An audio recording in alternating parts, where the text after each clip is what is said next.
It's been kind of quiet offseason for a team that most people overlooked last year as they rocketed to 12-4, nearly won the division, nearly became the number 1 seed in the AFC. Could you imagine having multiple home playoff games in that undersized soccer stadium in Carson, California? That almost happened, but it didn't. And now the Chargers trying to move forward and take the next step. And I look at what they did this offseason. When you look at the Browns going all in after going 8-7-1, and the Chargers on the brink. And maybe they just think we just need to keep treading water. We'll be fine with who we have, because I don't see an overwhelming effort to try to take that next step, Chris. No. I mean, I agreed. They didn't kill it in free agency. I mean, hey, when you look at the team, and I think you would agree, man, there's not a lot to dislike about the roster overall. I mean, there's not too many weak points. There's a reason they were 12-4.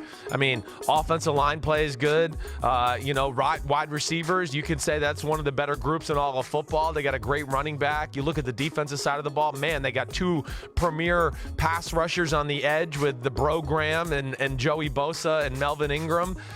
You've got a star in Derwin James at safety, Casey Hayward at corner, who's a phenomenal football player. So it really was just about a little, tinkering with the overall roster to begin with. Big thing is, hey, you saw the divisional playoff game, right, Mike? One of the issues I had with the team was they got steamrolled by the New England Patriots in a physical downhill type of running football game. Now, we saw them do a better job against Baltimore the week before, but we also, a few weeks before that, the first time they played Baltimore, they had some issues with that same type of play. So they addressed the size of their football team, the interior part of their defensive line in the first round, I thought, with Jerry Tillery. And I thought that was probably the number 1 need on their roster, is more big people in the middle of that defense. So they don't have to load the box and put themselves in compromising positions to stop the run game, then to where a guy like Tom Brady comes off a play action and everybody's wide open because there's 9 guys 4 feet from the line of scrimmage because they're worried about getting beat up in the run game. So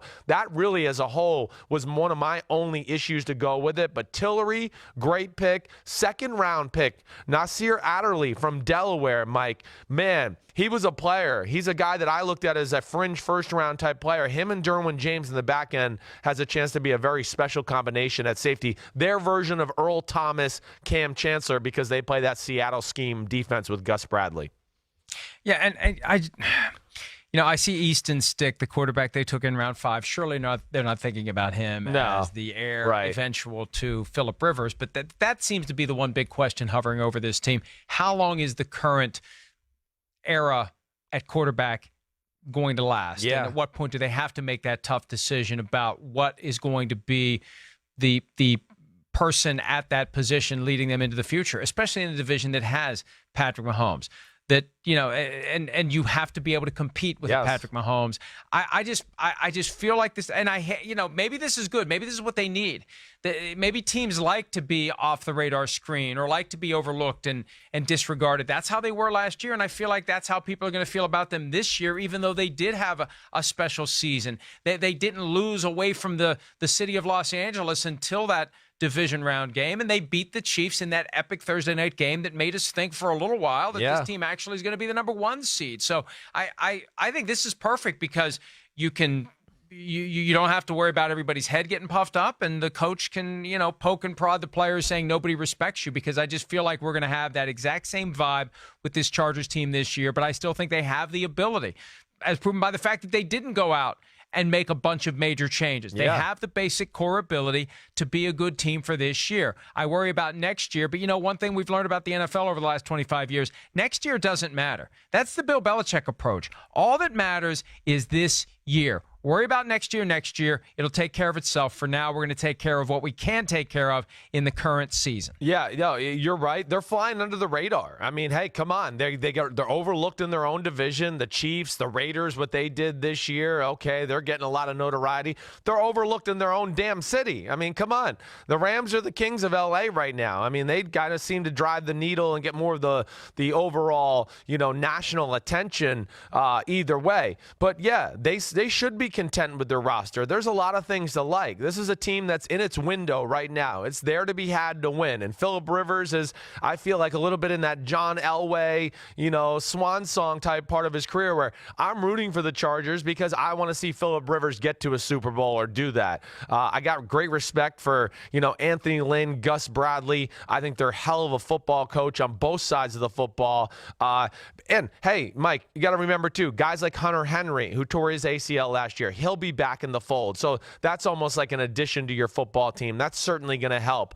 And the big thing, you asked about Phillip Rivers. Yeah, I do think we're getting towards the end. He's had a great career.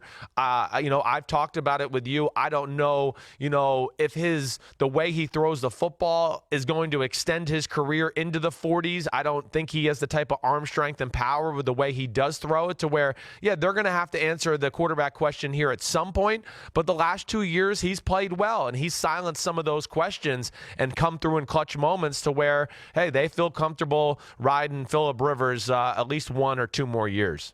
We're doing an offseason examination of all 32 teams. Today we had the Browns with the Chargers. The Browns, according to the folks in Vegas, 9-win over-under. The Chargers, 9.5. The bar actually higher for the Chargers. Are you over or under 9.5 for L.A.? I'm going to go over. I am. I think this is, I don't see 12-4, but I think the Chargers are one of the teams that I look at that is going to get back into the playoffs from last year. One of those teams. I just think the defense has got too much talent at some key positions. Phillip Rivers, the receivers they got, Melvin Gordon at running back, and Anthony Lynn, where his master trade is run game and coming up with good run game design and things of that nature to where, yeah, I look at them and still think they're a serious threat in the AFC. And if they could ever get lucky from a health standpoint, yeah, they could be wire-to-wire best team in the conference and Super Bowl contender. Hi, I'm Mike Tirico, and thanks for watching. Make sure to hit subscribe for the latest news and highlights from NBC Sports.